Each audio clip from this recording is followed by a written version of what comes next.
They deserve to know the truth. Jessica's voice came from the half-open door of my kids' playroom. Your mom isn't really your mom. She's been lying to you. I froze in the hallway, gripping the laundry basket so hard my knuckles turned white. Through the crack in the door, I saw my sister-in-law sitting with my 2 kids, pretending to care while she tried to turn them against me. My name is Olivia Parker, and I'm 35 years old. I never thought I'd have to defend my relationship with my own children, especially from Jessica. She's been spreading rumors about me ever since I married her brother James 8 years ago. But Mommy takes care of us, my 7-year-old daughter, Emma, said in a small voice. She makes my lunch and reads me stories. Jessica smiled sweetly. Nannies do that too, honey.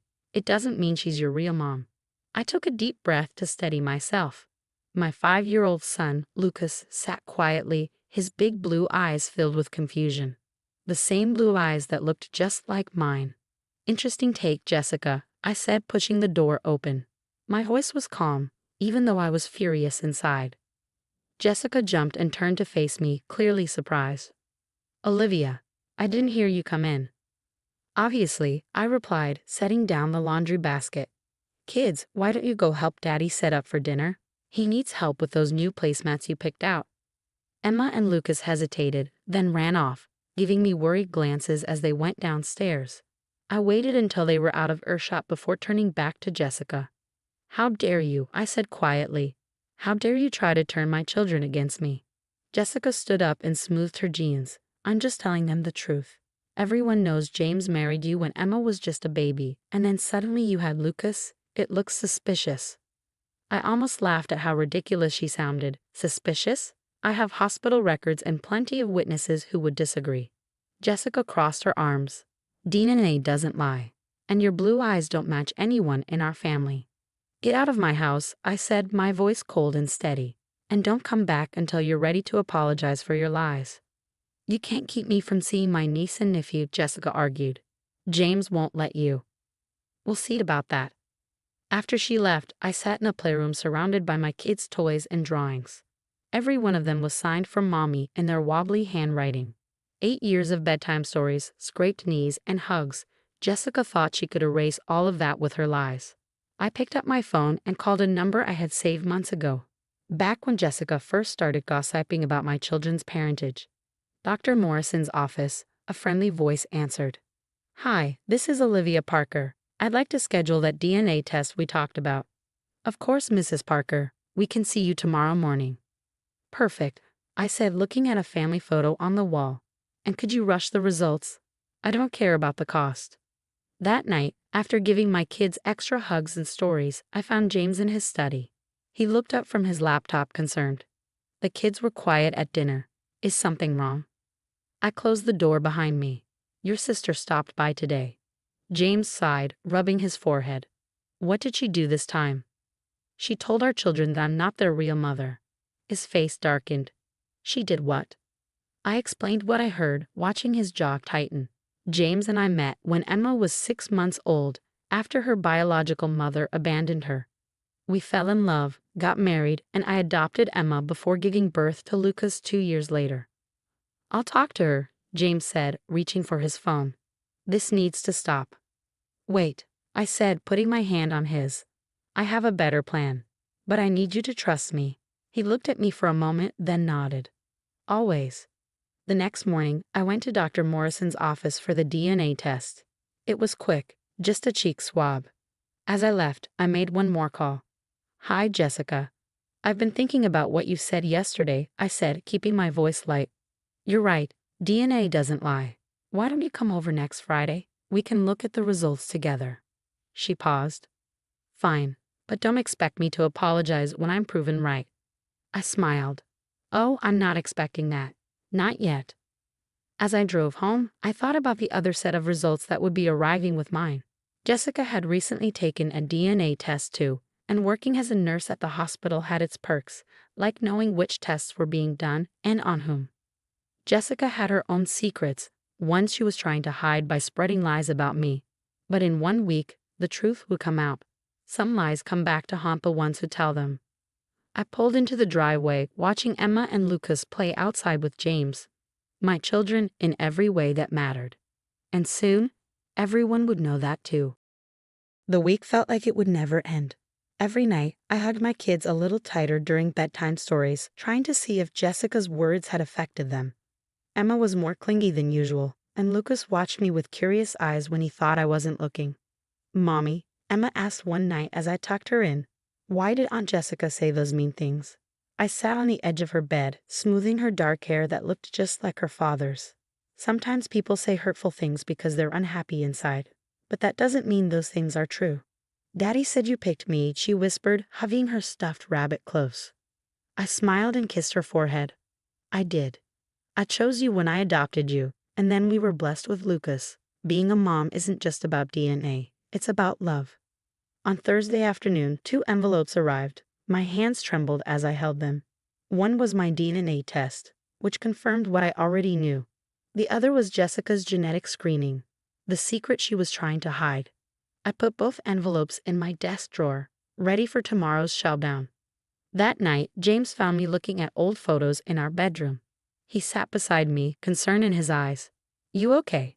I showed him a picture from the hospital when Lucas was born. Jessica was there that day. She saw me give birth. How can she say he isn't mine? James put his arm around me. "She's been jealous of you from the start. I think she's scared of losing her place in Emma's life." But I never tried to replace anyone. I said, "I just love them both." "I know," he whispered. "That's what scares her." Friday morning was bright and clear. I set up coffee and pastries in the living room, arranging everything carefully. James took the kids to school, giving me time to prepare. At exactly 10 o'clock, Jessica showed up, perfectly dressed and ready for the fight. "Come in," I said calmly. "Coffee?" She looked at me suspiciously but followed me inside. "Let's get this over with. Where are the results?" I poured her a cup of coffee. "First, let's talk about why you're doing this." "Doing what?" she snapped. "Telling the truth." I sat across from her, studying her face. "No, trying to break my bond with my children." "Is it because you're afraid of your own secret getting out?" Her cup rattled against the saucer. "I don't know what you mean." "Don't you?" I took out both envelopes. One is my DNA test, proving that Lucas is biologically mine and that I adopted Emma. The other, I paused, watching her face go pale, is your genetic screening. Her eyes widened. You had no right. "And you had no right to lie to my kids," I shot back. "Here's the deal. You're going to open my DNA results first and then apologize to my children for lying to them. And if I refuse," I tapped the second envelope, "then everyone will find out about your own genetic condition, the one you're so desperate to hide." Jessica looked at the envelopes, her hands trembling. Realizing she was trapped, she reached for the first one. The DNA results were clear. She read them twice, her face getting paler each time. "This doesn't change anything," she whispered, but even she didn't believe it. "It changes everything," I said firmly. "You have a choice. Make this right, or I'll open the other envelope." Tears filled her eyes. "I was trying to protect our family." "No, you were trying to protect yourself. But hurting my children wasn't the answer." A tear ran down her cheek. "How am I supposed to face everyone if they find out?" I softened my voice. "The same way I face challenges, with truth and love. Your genetic condition doesn't define you, but your actions do." She looked at the second envelope, fear in her eyes. "If I apologize and make things right, will you keep this private?" I reached out and took her hand. "Yes, because no matter what, you're still family." That afternoon, when Emma and Lucas came home from school, Jessica was waiting with me in the living room. Her makeup was perfect, but she looked different, softer, almost nervous. I took a deep breath. "Kids, Aunt Jessica has something to say." Emma held her backpack tight, half hiding behind me, while Lucas stood tall, his little chin up. My brave kids, already so protective of our family. Jessica got down on her knees so she was at their level. "I need to say sorry," she said, her voice shaky. "What I said about your mommy, it was wrong." "You made Emma cry," Lucas said, his hand gripping mine. "I know," Jessica whispered, her eyes sad. "I was wrong to say those things. Your mommy is your real mommy in every way that matters. She loves you more than anything, and I never should have made you doubt that." Emma peeked out from behind me. "Then why did you say those mean things?" Jessica looked at me, then back at the kids. Sometimes grown-ups say hurtful things when they're sad or scared. But that doesn't make it right. I love you both, and I'm so sorry for hurting you.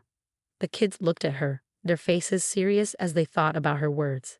Then Emma stepped closer and gently patted Jessica's hand. Mommy says we should forgive people when they say sorry and mean it. Tears filled Jessica's eyes. Your mommy is very wise. That night, after the kids were in bed, Jessica stayed behind. She stood by her car, her shoulders tense. Thank you, she said softly, for keeping my secret and giving me a chance to make this right. I nodded. We all have struggles, but we don't have to face them alone. She hesitated. Would you come with me to my next doctor's appointment? I've been scared to go by myself. I surprised us both by hugging her. Of course. That's what family does. Over the next few months, things changed. Jessica's test results had shown a genetic condition that terrified her. Her actions had come from fear and wanting to control something when everything else felt out of control. I went with her to appointments and helped her research treatments. As she faced her fears, she started to change. She was less sharp, less competitive. She joined us more often for family dinners, and this time she was present in a real way, not trying to come between me and the kids. One Sunday afternoon, I found her helping Emma with an art project. They were surrounded by glitter and paper, laughing together. Look, Mommy, Emma said, showing me a colorful family tree. She had included everyone.